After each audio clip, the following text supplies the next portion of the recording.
I dobrodošli, danas ću vam pokazati kako da skinete ovu fenomenalnu igricu Minecraft Story Mode. Kliknete ovdje na download, link ove stranice će vam biti dole u deskripciji. Onda kliknete ovo, ne morate ovo gore, nek baš ovo dole. Pa će vam instalacija početi, ja sam to već sebi instalirao, tako da neću dva put. Znači dobiti ovako nešto, ovo, samo ga ekstraktujete vamo, dobit ćete onda ovo, otvorite to i samo da ovo i instalirate.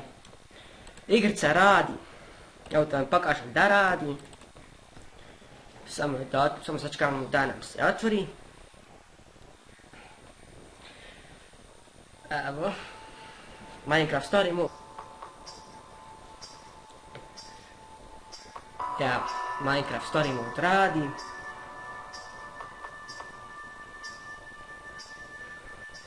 Hvala vam na gledanju i to je to.